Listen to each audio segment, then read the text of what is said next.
Welcome to the Agents of S.H.I.E.L.D. after show. Oh man, here on theStream.tv, I'm so excited because it's a great episode. All I can think of is Kree. I am your host, I am Jamar Duran, and your co-host to my far right, there's Christian Lopez. Right here on my left, immediate, Anastasia Washington. Hey guys. And we have a special guest today. He was actually on the episode tonight. This is Markel Andrew. Hi guys. It's gonna be a great episode. You know what we do here? We are live, so get on YouTube. You're on YouTube if you're watching us now live. Comment to us. Anastasia has this pad in her hand. She'll comment back. We'll get your questions. Everything's gonna be awesome. We're gonna start, I think, with the Kree. And if you're on Twitter, it's hashtag AOSAS if you wanna talk to us at any time during the week. But back to the show. Let's start with the Kree because finally, we know we had a hint of it last season, or not last season, but you know, the blue skin alien, I guess it was last season, and the powers and all that stuff. And now we know that they're Kree for sure. They use the term Kree. We had our first episode where he's out there fighting and stuff. He's fighting Lady Sif. This is a crazy episode. So what's the Kree? What's going to happen with the Kree? What do we think their connection to this show and in this universe is going to be? Well, first of all, he's a little bit more than a Kree because he has that manipulation ability. So I think there's speculation about him being part Kree or. Well, he said it that there was less acceptable creeds that created the obelisk or the crystals to come to the earth so they can create these weapons. And his job is to destroy those weapons. So it makes me think there's going to be more people trying to destroy those weapons coming. So you think we're going to have battling factions of Kree in the show? Well, didn't they mention in the show that he must want something? Right. That's the only reason Kree come to Earth or whatever, because they want something. And we know he's there to take out the Skies, to take out all of the Inhumans, as we know. Right. But you think there's another goal? Is this going to be a battle that continues? Oh, I think this is going to be a huge battle. I think there's a lot brewing. I don't know, because they set it off with Asgard sending down Seth for the Creed. So I think that if they continue bringing down Creed, then it's going to be a hole in the story if they don't just bring down Asgardians as well. Interesting, I get that. It can be an Asgardian Kree party. I'm okay with that. I would say just based on his fighting skills alone, I think there's a very good chance that they could come back because it's great to watch. It also makes for a fantastic battle of the good versus evil. I would agree with that. One thing too, in the larval, those large and Marvel together. In the larval, everybody take that, hashtag it right now, give me credit. In the larval universe, no, don't do that. In the larger Marvel Cinematic Universe, do we think that this whole Kree thing is going to lead to a Captain Marvel, Miss Marvel? And we know Captain Marvel's coming at some point. Right. Do you think they're laying the ground for that with the Kree story? I definitely think it's a possibility because now things are easier now that they're owned by certain people. Some people online were talking about the whole Peter Parker thing, and I don't think that's going to be... Like Peter Parker being inhuman? I'm not sure about that. I don't think that would... just the basis of Spider-Man makes him unable to be an inhuman. An inhuman is somebody who has organic material from an alien universe and gets their powers that way. A mutant is a human who gets a mutation. He gets a mutation through science, so I think they're not able to, but Disney puts a magical twist on everything, so... I would be very surprised if it happened, but not that shocked, I guess. I will apologize. I might have stayed on the Kree topic up here at the top of the show too long. That's because I'm from the X-Men world. I'm really into the Kree and Chitauri, and I could talk about this for an hour. But let's move on to the second topic, which is going to be a little bit fresh and different because I want to talk directly to Markel here. Because you were on this show, I don't know if you guys saw him and who he was and what he did. But you obviously saw him, but... Yeah, if you know that you saw him and who he was Officer Carvalho, is that right? That's correct. And were they in Portuguese, was that? Correct. All right, and they were in Portuguese. Portugal, sorry, in Portuguese, that's Portuguese. the language. They were in Portuguese. Are you in addiction?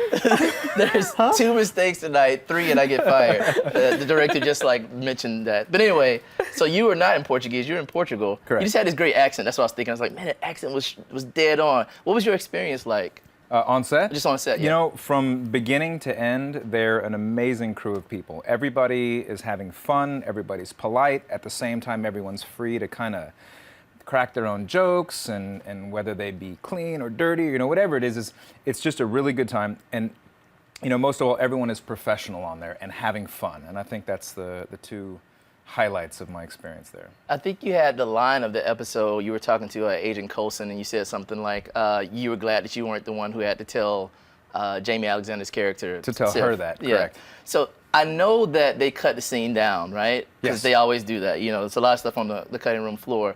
What did we miss that might have been interesting or funny from your character and who he is? When we were in the van going over to set, Clark Gregg was the last one in, and he jumped in and he immediately turned around and goes, "Hi, I'm Clark," and introduced himself good. to me. And one of the second things he said was, "Man, your character talks a lot of shit to me." And he immediately broke the ice, almost as if to say, "Go ahead, let it out. That's part of the scene. Be free to speak with me as And we didn't see however." any of that, right? A lot of that got cut out. Yeah. Is there any one line you remember that was like awesome? Don't get sued here. That's a good point. I don't know what's the specifics on that. You know what? We're on the internet. But you know what? There was a lot of humor in there, and there was a lot of shit talking, like he said. It's a good character. Yeah, because the first line the character says is, Officer Carvalho says is, when I get a call from the Prime Minister's office, I do what they tell me to do. So he wasn't entirely happy about having to watch Lady Sif. Like be a babysitter. Exactly, at the request of a higher, entity. That makes sense. I want to move on, but I do want to say to the fans, if you have questions for Markel, put them in YouTube, Anastasia will get them. We can ask them after the break, so that'll be a great thing. A giant phone. He was there on the set. You met Agent May. You met Agent Coulson. You worked with these people, right? Yes, all of them. Yes, the two of them were in the scene, and Lady Sif, Jamie Alexander as well. Alexander as well. All right. So our next topic, let's talk about something that everybody's been talking about for the last week, which is what's going on with Bobbi and MacK. What are they doing? What are they protecting? Are they good guys? Are they bad guys? Secret organization. Now it's basically, as we saw at the end of the episode, Bobbi and MacK versus Hunter for whatever reason. What do they have going on? I'm not sure what they have going on, but as is evident from last episode and this episode, I'm not a MacK fan. And I also think that he kind of half-assed, the whole, cover-up. He basically put him to sleep. What are you going to do after he wakes up and he tells everybody, dude? They may have a way to make him forget. But we have to remember Bobbi, MacK, Hunter, the other two agents that are now deceased, they were all part of an organization before S.H.I.E.L.D. where True. they would be kind of higher... Like mercenaries or Yeah, something almost. mercenaries. They were mercenaries. So they may be working as mercenaries still, but the question is, are they up to good or are they up to bad? Because remember, Agent May also had kind of a hidden agenda last season. True. S.H.I.E.L.D., right? With But S.H.I.E.L.D. she never put anybody in a sleep hold for But it. she would have probably gotten to that point if it would have gotten, needed. Actually, she would have probably just kicked him in the face, knocked him out. It would have been... I think they're going to stick with up to good. Okay. I think there's enough twists and turns going on between, Ward changing over to the other side and stuff. And also, I think that, as time goes on, the Hydra side is getting more and more powerful. They've got Raina now with this crazy new powers that she has. That I think S.H.I.E.L.D. is going to need all the help they can get because the odds are stacked against them when you look at what they're up against. The Do you thing know is, something? Reina's not... No, I don't. Just a guess. Reina's not Hydra. Reina's a wild card right now. Remember, last episode she was taken by the guy with no eyeballs. And in the preview... Gordon. That's yeah. his name. In the preview, we see that there's a whole group of Inhumans kind of together, kind of waiting for their chance to attack. Right. So she's not Hydra, but she is on a other force. Mm-hmm. So that's a little bit exciting. This is related. On the internet, one of the buzz about Bobbi and MacK and what they might be doing is that they might be a part of, I guess you say it's SWORD, S-W-O-R-D, which if you know that agency from the comic books, they're kind of like S.H.I.E.L.D., but they protect against planetary threats or aliens. Do you give any you think that might be the case? Would that come into play here? I don't know. I really, I want to say yes, but seeing how they were mercenaries for pay beforehand, and Bobbi is an exceptional liar, and MacK went through such lengths to guard their secret. I don't think they're trying to guard from the greater good. I think they have something that's going to profit them at the end, but it's not going to harm anyone else. I see what you're saying. There's a lot of speculation on online, working for Fury. Somebody said Secret Avengers. Not quite sure that that's the whole thing. Well, they want something in the toolbox. They want something in the we know toolbox. that. So if they're true mercenaries, then they serve themselves, like you said. And you know, power, whether it be power or money, whatever's in that toolbox is something that's going to benefit them. I have sort of a theory, but I'm going to come to it later because it's going to tie in. We'll move on to the next topic here. There were a bunch of diviners, and they're gone missing. They were not in this box. How many, were there like six missing? It was six, 7, something like that, yeah. Where do we think they are? Who has them? Oh, God. I hope this is a way to introduce the royal family. I know they're in space, whatever, comic book mumbo jumbo. This is Disney. They're going to change up the story. Bring me Medusa. Give me Medusa. He is so excited. Like, Yeah. he Oh was my so, God. like, he like ran into the studio like, I hope they bring Medusa. I hope they bring in any Medusa." member of the royal family. Like, so what, Black Bolt? Black You'd be Bolt, happy to see Black Bolt Medusa, now? Luna, you know, any of them. How many Any of them. times did he say Medusa? I A think lot. he's just. It's I think only he's about just 20 after times. Medusa. And the thing is, I think they're going to wait until the movie. I don't know when it is. Is it 2018, 2019? Yeah, they also can't bring them in so Agents of easily S.H.I.E.L.D. because movie? of the No, movie. the Inhumans movie. Yeah. So I think all this is going to lead up to that, but I doubt we see the royal family because that is the Inhumans. They're the Well, characters. They're also harder to bring in because how their stories tie into the Fantastic Four and other comic book characters, which they have movies for, so the rights are a little harder to come by. Poor Fantastic Four. Or Fantastic Four. technical. Sorry about it. Any other thoughts about what the diviners might be or who might have them? I mean, now? I really just hope they're not like being like Hydra has them. No, I think it's the group of the Inhumans. But they don't know them as the Obelisk. They probably know them as different crystal regions and stuff like that. And there's probably different groups of Inhumans. Maybe they'll have a variety. I get that. And they just try to find the next person to lead to their gift. And maybe it is Reyna. Maybe. One opinion I have is no matter who it is or what, you know, you mentioned other characters that they could bring into the story, it's obviously going to get more intense. If you look, everybody's evolving. Reyna has evolved, Skye has evolved. Everyone, in order for the show to continue and be interesting, it has to continue evolving and getting more and more intense. So I think we can definitely expect that. Well, let's move on to our final topic, which is kind of the big topic and the topic of the entire episode, which is, can they handle Skye? It really broke down at the end there. And I'll tell you where I think all of this is leading. I could be way wrong, but I think all of this is leading to like the Civil War thing. It's just this idea of like people with powers are good and people with powers are bad. And you can see the team split there with, who is it, Bobbi and MacK and Simmons on one side and Fitz on the other side with Coulson. But can they handle Skye? Is it possible? Are they going to handle Skye and her powers? I absolutely think they can handle it. I don't know if they're going to handle it well because of the rift that they're having right now, but I think if they could keep their heads cool, that they could definitely deal with her.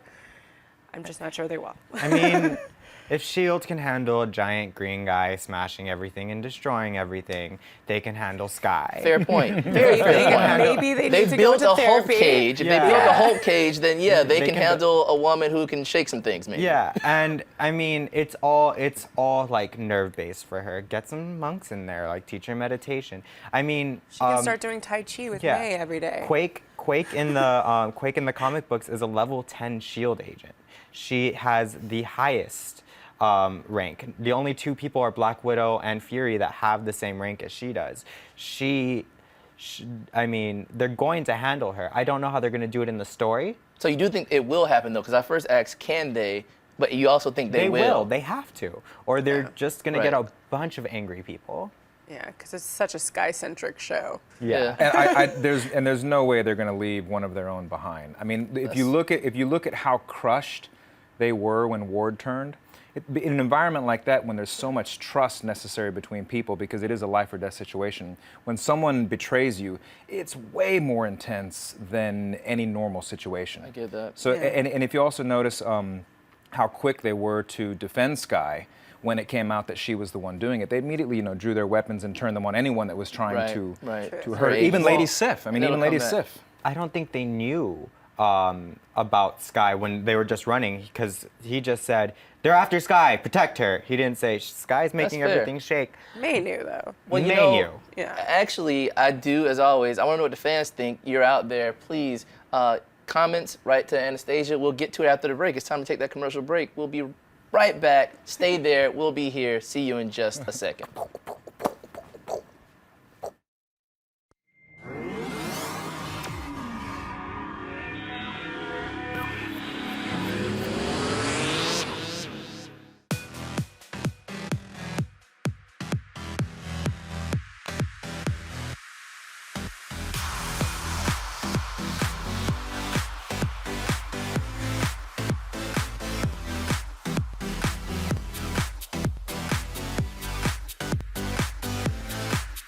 Just in case you missed it live. In case you missed it live.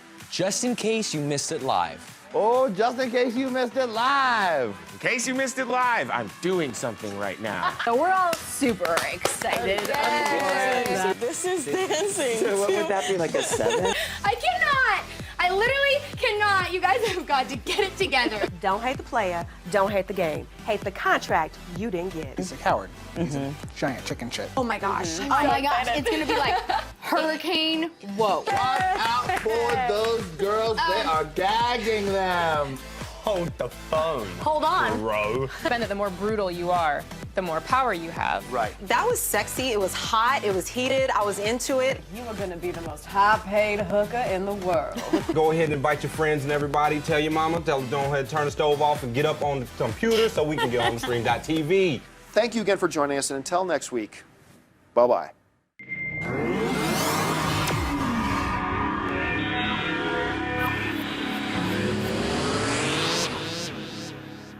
Welcome back. As always, that was a very brief commercial break. I hope you're still there. We're still here, and we're going to be taking your fan questions now. I'm going to get to the questions we got from Twitter. Very first fan question is from an old friend of mine from the Agent Carter show. I think his name is Steve Jampa. I hope I'm pronouncing that correctly. Steve says, what do you guys think of Skye's dad and abandoning Raina? So that's basically from last week's episode where I guess his name is Cal. He might be Mr. Hyde. He didn't connect with Raina. He's like, you got what you wanted. They fought. He left. What do we think about that whole scene? Well, I mean, I think he's a stand-up father. Obviously, abandoning his child and supporting her. Oh, no, he's a douche. Abandoning her in the situation she was in at that time is different because she was holding a gun and threatening to kill him. Still, I mean, feel still like, not a stand-up father. you know, maybe you could talk to your daughter, you know, calm her down a little bit. I just think he's a bad guy, and that's what bad guys do. Do you think he's a bad guy? Because I'm actually conflicted about him. He went through a lot of stuff, which I know every villain goes through stuff, like what they did to his wife. Well, he's obsessive. He's an obsessive guy, that's for sure. He's agenda-driven, I think.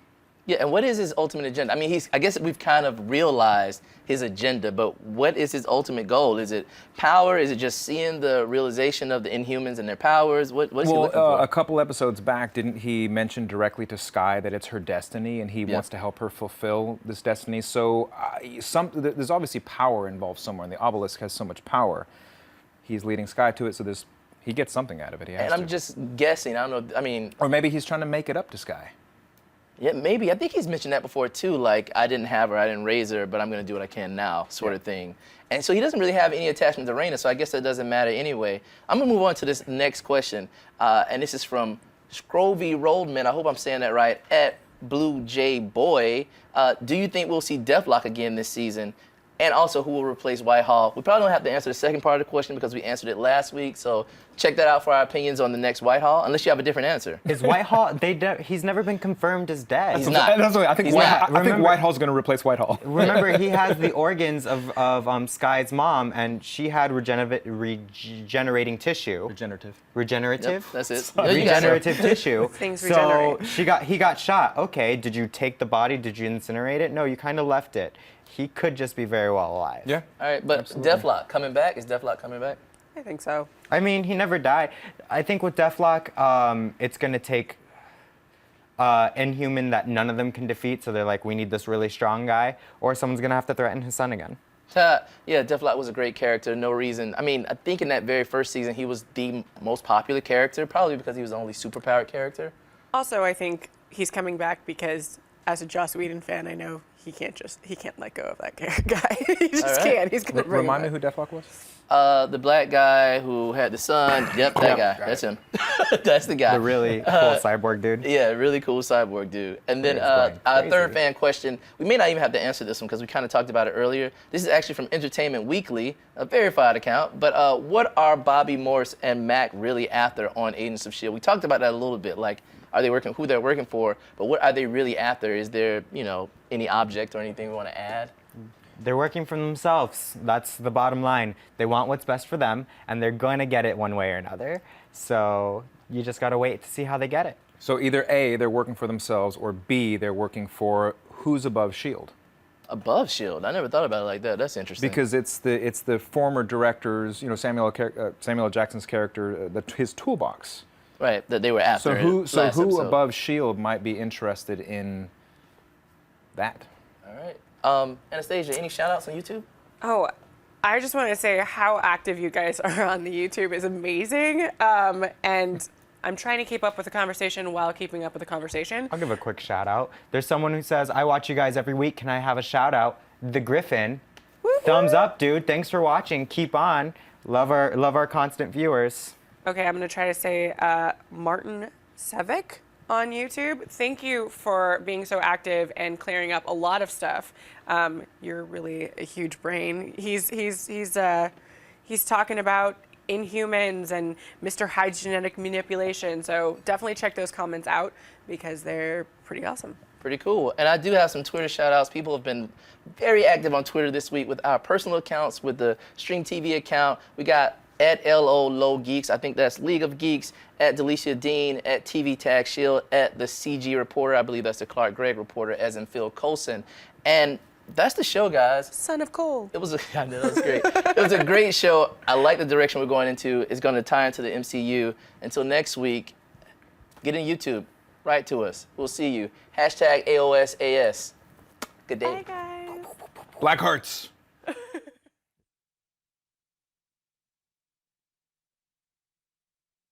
Do you like what you see? You want to see more? Click subscribe and watch more shows on theStream.tv.